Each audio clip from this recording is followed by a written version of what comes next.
जय श्री अम्मा मित्रों। मैं पितिंगरा पुत्र सिद्धांत आज आप सब लोगों का अपने इस नए वीडियो में स्वागत करता हूँ। अखिलांड कोटि ब्रह्मांड नायिके पर ब्रह्मांड विद्या श्री पितिंगरा नमस्ते नमस्ते नमः। आज हम अपने इस वीडियो में जानेंगे कि हम ईश्वर से सम्मान कैसे करें, किस प्रकार हम उनसे बात करें,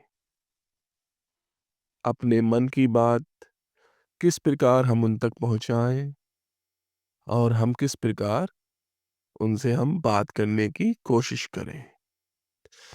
तो मैं अपनी ये वीडियो शुरू करता हूं। सर्वप्रथम चेतना का उच्चतम स्तर प्रकाशमान और शुद्ध है, इसलिए यह चमकता है। यह प्रकाश सूर्य या चंद्रमा जैसे किसी बाहरी स्रोत से नहीं आता, क्योंकि इस चेतना के अलावा कोई अन्य वस्तु विद्यमान नहीं है। यह पूर्णतया अविभाजित है। इस अवस्था में इसका कोई जनक नहीं, किसी ने इसे सृजित भी नहीं किया है, ना ही किसी ने इसमें प्रकाश डाला है। यह स्वयं ही चमकता है और अपने अस्तित्व के लिए किसी अन्य वस्तु पर निर्भर नहीं है। इसलिए इसे आदि यानी कि प्रथम और अनादि अनृत कहा जाता है। इसका कोई सादृश्य नहीं है। यही मूल सृष्टिकर्ता है, इसलिए ईश्वर को सर्वव्यापी कहा जाता है। वह पहले विद्यमान थे, जब विद्यमान है और अनंत काल तक विद्यमान रहेंगे। यहां तक कि प्रलय के समय भी वह अपनी शक्तियों के साथ अकेले ही विद्यमान रहते हैं। शक्ति भी ना तो आदि है और ना ही अनादि। उन्हें मूल सृष्टिकर्ता ने इस ब्रह्मांड को प्रेम और देखभाल से बनाए रखने के लिए सृजित किया है। ठीक वैसे ही जैसे एक माँ अपने बच्चों की देखभाल करती है। उनका प्रत्येक कार्य इस ब्रह्मांड की सभी रचनाओं में प्रतिबिंबित का होता है। हम केवल उनके उपकरण हैं और हमारा प्रत्येक कार्य पूर्व निर्धारित है और कर्म के नियम द्वारा उचित समय पर निष्पादित होता है। वह कर्म के नियम का उल्लंघन नहीं करती।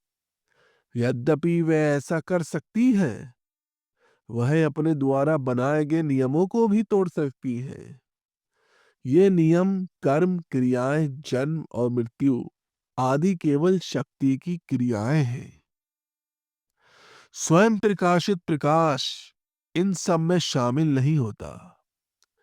प्रकाश केवल निरंतर चमकता रहता है और अन्यत्र प्रकाश फैलाता है, इसलिए इसे प्रकाश कहा जाता है। हमें यह स्पष्ट रूप से याद रखना चाहिए कि चेतना का यह उच्चतम स्तर हमारे शरीर से उत्पन्न हुआ है। शरीर एक आवरण है जो अंतःकरण के अदृश्य साधनों को ढकता है। यदि शरीर ना हो तो अंतःकरण का कोई स्थान नहीं है। अंतःकरणम के 4 घटकों में से केवल चेतना ही उच्चतर स्तरों तक पहुंचने में सक्षम है। यहां तक कि यह चेतना भी अपने साथ कोई प्रकाश नहीं रखती। प्रकाश का सृजन स्वयं हुआ है, किसी बाहरी सहायता के बिना।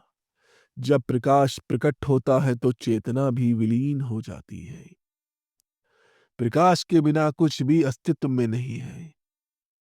यही परम प्रकाश है। इसलिए पवित्र ग्रंथों के संदर्भ में ये कहा गया है, ईश्वर ने कहा है, प्रकाश हो और प्रकाश हो गया। यह एक रॉकेट के समान है। जब कोई रॉकेट प्रक्षेपित होता है तो ऊपर उठने की प्रक्रिया में उसके सभी भाग एक एक करके जल जाते हैं। उसी प्रकार जब चेतना निम्न स्तर से उच्चतर स्तरों की ओर बढ़ती है तो वह अपने अन्य सहयोगियों को जला देती है। वह अकेले ही महिमा पूर्वक ऊपर की ओर बढ़ती है। ऊपर उठने की प्रक्रिया में वह एक ऐसे बिंदु पर भी रुकती है जहां पर वह निराकार प्रकाश में परिवर्तित हो जाती है। इस बिंदु को परमानंद की अवस्था कहा जाता है। इस अवस्था में ना तो प्रकाश का उपद्रव होता है और ना ही चेतना का ऊपर उठना समाप्त हुआ होता है। यह वह अवस्था है जहां प्रकट रूप और सूक्ष्म ध्वनि विद्यमान रहती है।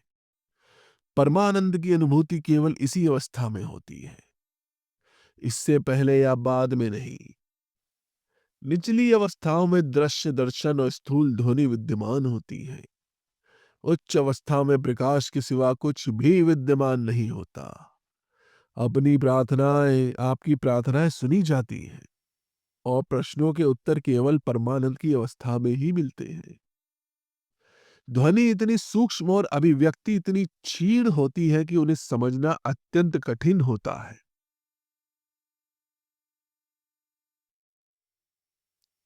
समझने की क्षमता निरंतर अभ्यास, परम समर्पण और प्रबल इच्छा शक्ति से समय के साथ प्राप्त होती है। कुछ घंटों का विधिवत ध्यान निश्चित रूप से सहायक नहीं होगा। केवल उनके लिए सच्ची तड़प ही सहायक होती है। जब आपकी चेतना का स्तर निम्न होता है, तब ईश्वर कभी प्रकट होकर आपसे बात नहीं करेंगे। आपको बिना किसी इच्छा, बिना वरदान की चाह, बिना भौतिक समृद्धि की लालसा से उनसे संपर्क साधना चाहिए। आपको उनकी खातिर और उनके शुद्ध और शाश्वत प्रेम के लिए ही उनकी खोज करनी होगी। प्रेम ही ईश्वर है, यह कहावत निराधार नहीं है। वह अपने सच्चे प्रेमियों को कभी निराश नहीं करते। वह सच्चे प्रेम और छद्म प्रेम में स्पष्ट रूप से अंतर कर सकते हैं। उन्हें धोखा नहीं दिया जा सकता, और यदि हम उन्हें धोखा देने का विचार भी करें, तो वे धोखा नहीं खाएंगे, बल्कि हम ही धोखा खाएंगे। एक दो प्रयासों में यह संभव नहीं है। दिन में 2 बार आधे घंटे का ध्यान, कुंडलिनी ध्यान, अनुष्ठान आदि से उनके साथ हमारा संबंध स्थापित नहीं होगा। केवल उनके प्रति असीम, शुद्ध, अनासक्त और शाश्वत रूप से शुद्ध और उदार प्रेम ही उनकी अब उपस्थिति का अनुभव करने में सहायक होगा। आपका प्रेम उनके लिए और केवल उनके लिए ही वर्षों तक निरंतर बना रहना चाहिए। वह अपना सच्चा स्वरूप आपको प्रकट करने के लिए तैयार रहेंगे। वह आपके प्रेम को सुनेंगे और आपसे चर्चा करके आपका मार्गदर्शन भी करेंगे। इससे पहले कि बहुत देर हो जाए, अभी शुरुआत करें और ईश्वर को पाने की खोज में अपने कदमों को आगे बढ़ाएं। जब आपका हृदय चक्र, जिसे अनाहत चक्र भी कहा जाता है, सक्रिय हो जाता है, तो आप सर्वव्यापी आनंद का अनुभव करने लगेंगे। सर्वव्यापी आनंद का अनुभव करना आत्म साक्षात्कार का एक हिस्सा है। अपनी इंद्रियों को शांत करने के बाद अपने हृदय चक्र पर ध्यान केंद्रित करना शुरू करें।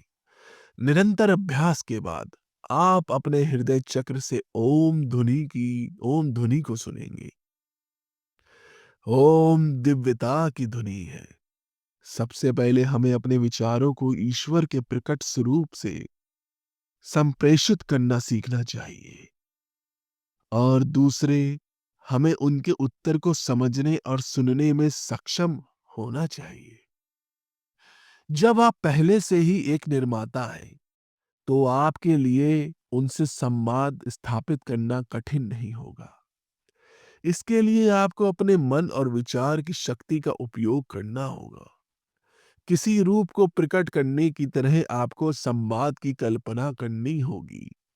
एक और महत्वपूर्ण कारक ईश्वर के इस प्रकट स्वरूप में आपका अटूट विश्वास है। मान लीजिए आपके मन में अपने करियर के बदलाव, यानी कि आपके मन में अपने करियर में बदलाव के बारे में ईश्वर से एक प्रश्न है। आपको किसी कंपनी में वेतन दोगुना करने का प्रस्ताव मिला है और वे आपको लगभग 1 महीने के भीतर उनसे जुड़ने के लिए कहते हैं। आप पिछले 10 वर्षों से अपनी वर्तमान कंपनी, जो कि एक प्रतिष्ठित फर्म है, उसमें कार्यरत हैं। जब आप दुविधा में हैं कि मैं इस नई कंपनी का प्रस्ताव स्वीकार करें या वर्तमान कंपनी में बने रहें, ना तो आप स्वयं निर्णय लेने की अवस्था में हैं, स्थिति में हैं, और ना ही आपके मित्र सही निर्णय लेने में आपकी सहायता कर पा रहे हैं। अब आपके पास अपने ईश्वर से प्रार्थना करने के अलावा कोई विकल्प नहीं है। यदि आप उनसे सही तरीके से प्रार्थना करेंगे तो वो निश्चित रूप से आपको समाधान देंगे। वे न केवल इस समस्या का समाधान देंगे बल्कि आपकी सभी समस्याओं का समाधान देंगे, बशर्ते आप उनसे एक अच्छा संवाद स्थापित करके प्रार्थना करें। ध्यान में बैठें, एक गहन ध्यान में और निम्नलिखित तकनीकों का प्रयोग करें। ईश्वर के अपने सृजित स्वरूप की कल्पना करें। अपने मन और विचारों के समन्वित प्रयासों से ईश्वर को अपनी समस्या के बारे में बताएं। पहली तकनीक है अपने मन और विचारों का समन्वय करना। आपको इस तकलीफ से परिचित होना चाहिए। आपने पहले भी इस तकनीक का उपयोग उनके स्वरूप को प्रकट करने में किया है। दूसरी महत्वपूर्ण तकनीक यह है कि आप गहन ध्यान की अवस्था में प्रवेश करें और आपकी चेतना उच्च आवर्ती में हो। उच्च आवर्ती का अर्थ है अपनी मय चेतना को सार्वभौमिक चेतना में विलीन करना या अपने विचारों को आकाश में विलीन करना। अपने स्वरूप के साथ तब तक जुड़े रहें जब तक आपको अपने ईश्वर से उत्तर ना मिले। ईश्वर आपको दो तरीके से उत्तर देंगे। उनके संवाद का पहला तरीका शब्दों द्वारा है, दूसरा तरीका दृष्टि द्वारा है। कभी कभी वे आपसे शब्दों और दृष्टि दोनों द्वारा संवाद कर सकते हैं। अब आइए इसे समझते हैं। उनके दृश्य संचार का एक उदाहरण लेते हैं। जब आप ध्यान की गहरी अवस्था में होते हैं और ईश्वर को अपनी समस्याएं बताते हैं, तो ईश्वर आपकी समस्याओं का विश्लेषण करेंगे और आपको भविष्य का दृश्य दिखाएंगे। उदाहरण के लिए, यदि वे आपको कोई नया कार्यभार संभालने की सलाह देते हैं, तो आपको अपने नए परिवेश से जुड़ा एक दृश्य दिखाई देगा। आपको अपने नए कार्यालय का दृश्य या नए कार्यालय परिसर में प्रवेश करते हुए स्वयं का दृश्य या किसी प्रकार का कोई अन्य दृश्य दिखाई दे सकता है। यदि वे आपको नया प्रस्ताव स्वीकार न करने की सलाह देते हैं, तो आपको अपने नए परिवेश में कोई दृश्य दिखाई नहीं देगा और आपको अपने वर्तमान कार्यस्थल का दृश्य दिखाई देगा। यदि वे आपको शब्दों में उत्तर देते हैं, तो आपको उनकी वाणी सुनाई देगी, जिसमें वे हाँ या ना या अपनी पसंद के अन्य शब्द कहेंगे, बशर्ते आपने अपनी सभी इंद्रियों को बंद कर दिया हो और उनके साथ एक मजबूत संवाद स्थापित कर लिया हो। आपको उनकी वाणी स्पष्ट सुनाई देगी। चूंकि निर्णय उनका है, इसलिए आपके विरुद्ध कुछ भी गलत नहीं होगा। आपको यह भी समझना चाहिए, यह सब आपकी अभिव्यक्ति शक्ति और अपने विचारों और मन को समन्वित करने की क्षमता के कारण होता है। कभी कभी वे आपके स्वप्न में उत्तर देते हैं, विशेष रूप से उन लोगों को जिनमें ये क्षमताएं नहीं होती। और एक बात तो पक्की है कि उनका फैसला कभी गलत नहीं होगा। ईश्वर से आपके संबंध में धैर्य और दृढ़ता की अहम भूमिका होगी। तो आप किस बात का इंतजार कर रहे हैं? अभी अपने ईश्वर से संवाद स्थापित करें और उनसे विचारों का आदान प्रदान करें। फिर आप देखिए किस प्रकार आपको अनुभूतियां होती हैं और किस प्रकार आपका जीवन सही राह पे और प्रगति की ओर बढ़ेगा। आज के वीडियो में सिर्फ इतना ही। अब हम अगली वीडियो में मिलेंगे और नए विचारों के साथ। तब तक के लिए जय श्री अम्मा मित्रों, जय जय श्री अम्मा मित्रों। इस पवित्र यात्रा में हमारे साथ होने के लिए धन्यवाद। शक्ति के एहसास से को भीतर की शक्ति को जगाने दे। श्री वाराही, बगलामुखी एवं प्रत्यंगिरा अम्मा के बारे में ज्ञान प्राप्त करे, अभी सदस्यता लें और तंत्र और परिवर्तन के मार्ग पर चलते रहें। जय श्री अम्मा।